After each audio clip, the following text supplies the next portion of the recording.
studio with me today, I have Emily Leedom. Welcome, Emily. Renee. I know. It's good to be back with you. I know. We were talking like it's been, like at least a year. Yeah.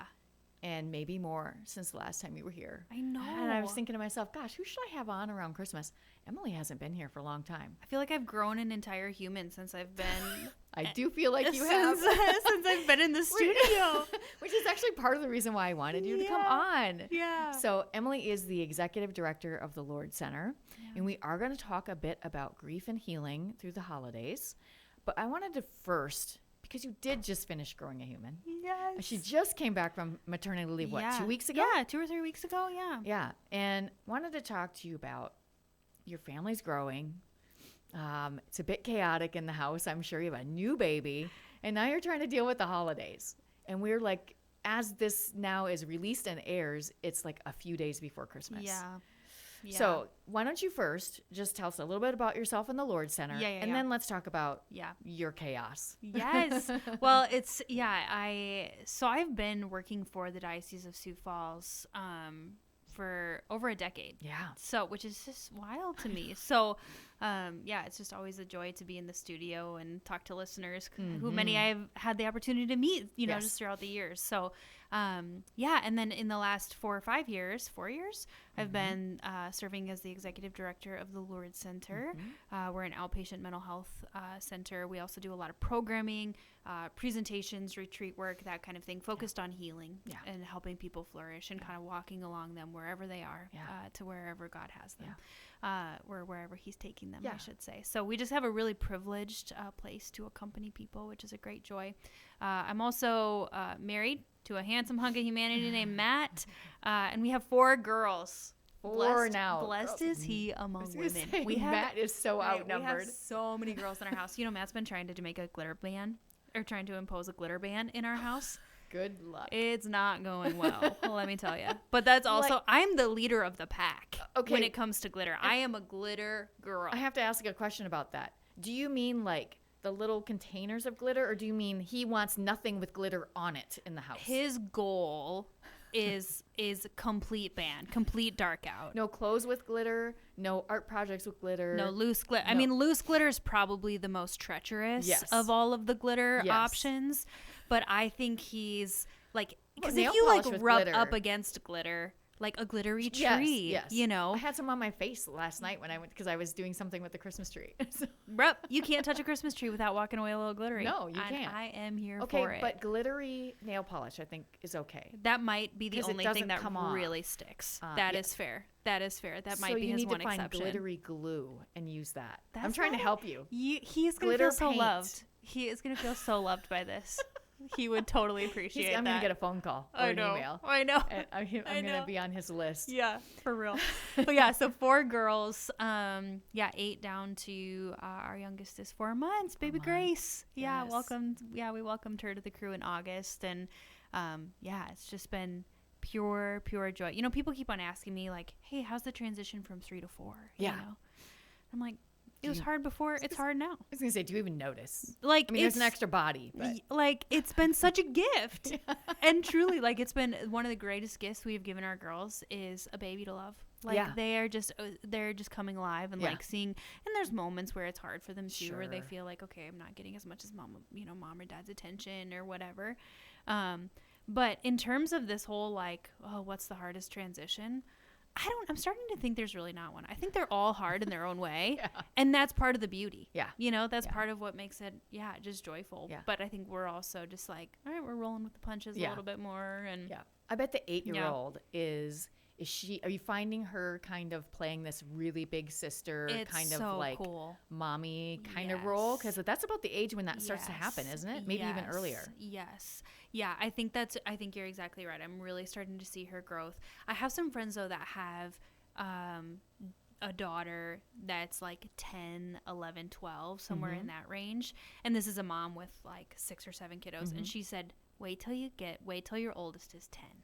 That's where she felt like there was this shift where the oldest can really be helpful. Because Claire, she's 8, she's hands-on, but she doesn't It's only so. I can't like leave her alone with the baby right. for you know, that kind of thing. There's only so much she Right. can do. So yeah, I think it's gonna be really, really nice when she's a just babysitter pretty yeah, soon. I know, isn't that wild? Isn't Well, that wild? sort of a babysitter. I mean, there's 3 of them I know. after her, and Yeah. who knows how many more there'll be. And she might Yeah. be like, "Mom, I can't. I can out. barely I'm out." handle it. Yeah. You know? How long are you be gone? Like 10 minutes? Because that's all I Right. can do. That's about all I can do too, Claire. I'm with you. No, but we've been having a ton of fun as a transitioning and just growing. It's amazing to awesome. me just how much Matt and I were saying the other day, like we've been in our house, 6 or 7 years, and we're thinking how much our house has seen.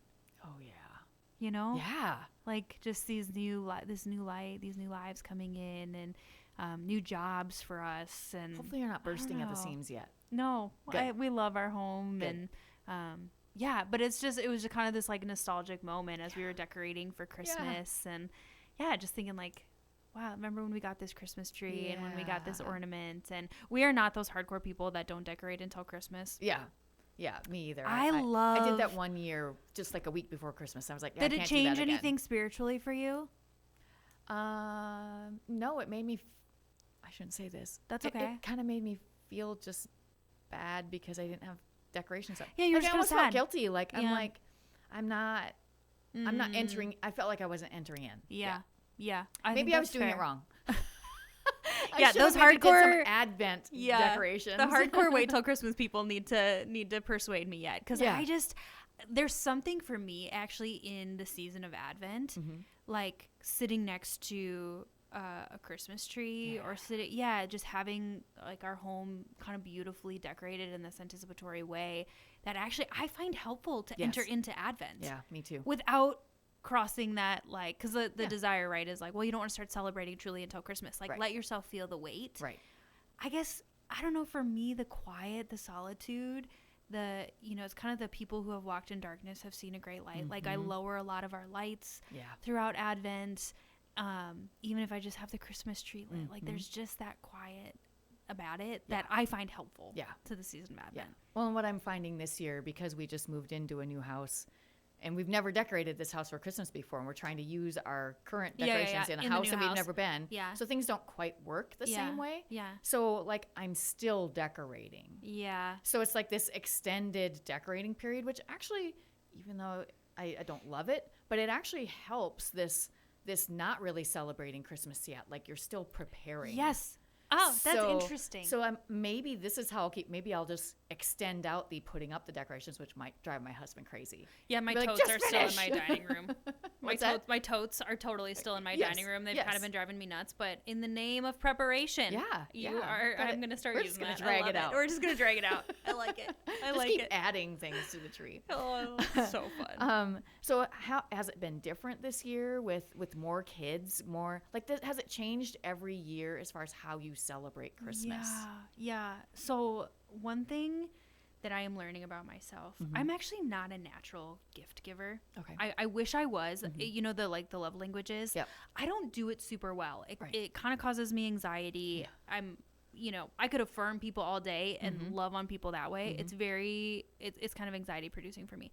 So one of the things that we did this year, I committed basically to get all of our Christmas shopping done like at Thanksgiving. Oh my goodness. So everything that we ordered, like, and we usually try and do like one thing for each of the girls and then like some stocking stuffers or whatever.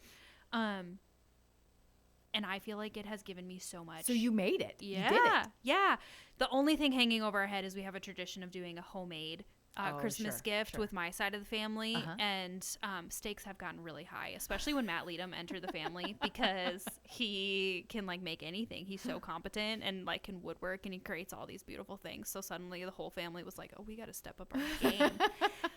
But anyway, so that one's hanging over my head. I'm very stressed about it. It's gonna be fine. But other than that, yes. And I feel like that's been super helpful to me. I never thought about that, because we do leave that till like the last minute. And it is very stressful. Yeah. And we've always done that. Like sometimes Christmas Eve day. Yeah. That was me as well. Yeah. And then I just felt like I was actually going out to just like buy something for someone. And it did not feel intentional to me, which is also why I think it was stressful. Yeah. It was like, I don't want to just spend money on crap, you know, or on like on silly things that just don't matter. Yep. I would rather really have, so this is my hack. I started a note app in my phone this last year of like Christmas gift ideas. And every time an idea would come to me throughout the year, or, you know, our parents would say something or whatever, my husband would say something, I would just add it to that list. Yeah. So like basically at Thanksgiving time, when I knew all the sales were going to start happening, because that's a big thing for us too. Like we want to do this on a budget. We're going to have the intentional thing that we're after, and then not just go out and, well, I wonder, you know, would they like should that? Yeah. So that has totally shifted my Advent. Yeah. It's been super joyful and a gift. I might have to, I probably won't try it, but I'm not even that organized. You know this about me. I'm really not. But for me, it was Advent was getting robbed by feeling so overwhelming in the preparation for Christmas. And I was like, I'm missing it. Yeah. Like this isn't, and I love Advent. Like I love I used the word earlier, like just that quiet solitude and the darkness. And like for me, this Advent, I really wanted to enter into the quiet. And so there's little things that we've tried to do at our home, and like little sacrifices that I've been trying to make just to enter into that slowness, that stillness. Yep. So that when Christmas comes, it is truly, you know, like I said earlier, Isaiah, the people who have walked in darkness have seen a great light. Like I want the lights to beam in our home on Christmas Day or on Christmas Eve, you know? So it's just those little heart things and kind of getting some of the like, because those things are important too. Yes. I love the Christmas shopping and the whatever, but getting some of that done so that I could really focus on Advent has been kind of awesome. Yeah, and that will make make Christmas better for you too. I think so too. I have to assume. Because, and you're going to find out. I was going to say, have me back on in January and I'll tell you how it went. I'll let you know. I'll let you know. Yeah, but I also, though, I know people that love the tradition of going out on the 23rd or even Christmas Eve day. Right. And like making that the time where they're like, let's really prepare, and we're going to like, you know, celebrate with good treats or whatever. And I think that's its own kind of beauty. Yeah. Everybody's going to do different things. Yeah. If you just joined us, we're talking to Emily Leedom about Christmas and her beautiful little family, growing family. Yeah.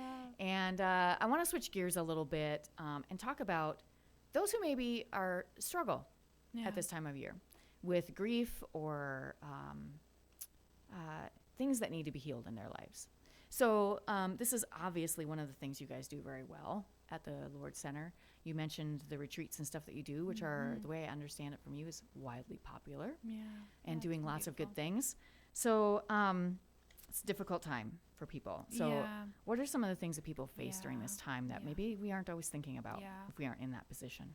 Yeah, at the Lourdes Center, we try and be really attentive to just the reality. We see kind of an uptick in people seeking counseling and coming to our programming and that kind of stuff this time of year. We actually, a few years ago, started a really beautiful evening of prayer, particularly for people who are grieving. We hosted it at St. Therese Catholic Church the first week of December, and then we actually just expanded it and did one in Watertown. Is that the He Is Stable? Yes, it's called He Is Stable. And really, it's just this invitation to anyone to grieving. We call it a night for grieving hearts. And I think in some ways, right, we were talking about the joy of Christmas and entering into Advent and these traditions, you know, that our family is establishing. And for those who are grieving or those who feel alone, it can often be a bit amplified around this time of year. And so I just really have a heart for people who feel alone, who don't have someone to celebrate with, or their tradition has changed because someone that they used to celebrate with that is no longer here. You know, so it's just a really tender thing. And even for some people outside, I know we're specifically talking about grief, but I think for other people too that have difficult family dynamics. Yeah. Christmas, Thanksgiving, it can be stressful for people. It can be a bit overwhelming.